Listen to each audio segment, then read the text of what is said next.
یہاں سعودیہ میں ایک تو عصر اول وقت میں پڑھتے ہیں جو کہ حنفی وقت کے مطابق عصر کا وقت داخل نہیں ہوا ہوتا، تو کیا حکم ہے؟ کیونکہ اگر مثل ثانی کا انتظار کیا جائے تو مستقل طور پر جماعت کا چھوڑنا لازم ہو رہا ہے۔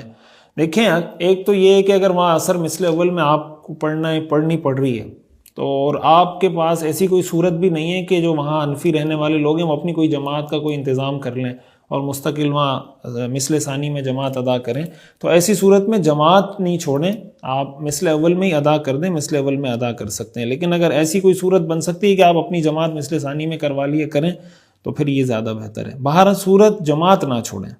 مفتی صاحب، میرا سوال یہ ہے کہ وضو میں بسم اللہ پڑھنا چاہیے یا بسم اللہ الرحمن الرحیم پورا پڑھنا چاہیے؟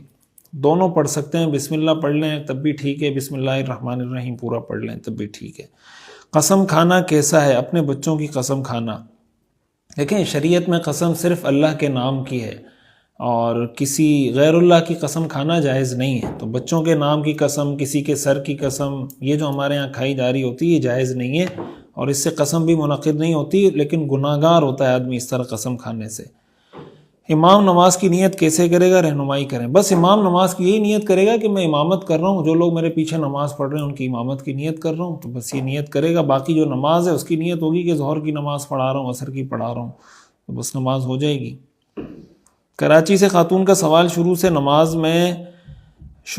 نماز میں درود پاک کے بعد دعا میں اللہم ربنا پڑھتی تھی، اب ربنا سے پڑھتی ہوں، تو کیا یہ صحیح ہے؟ مفتی صاحب رہنمائی کرتے ہیں۔ جی بالکل صحیح ہے، قرآن کریم میں تو ربنا آتنا فی الدنیا حسنہ ہے، اللہم ربنا نہیں ہے، لیکن اللہم ربنا بھی اگر آپ نے پڑھا ہے تو نمازیں ہو گئی ہیں، یعنی ان نمازوں کے دہرانے کی ضرورت نہیں۔ بہرحال جو صحیح قرآن میں ہے وہ یہی ہے، ربنا آتنا فی الدنیا حسنہ۔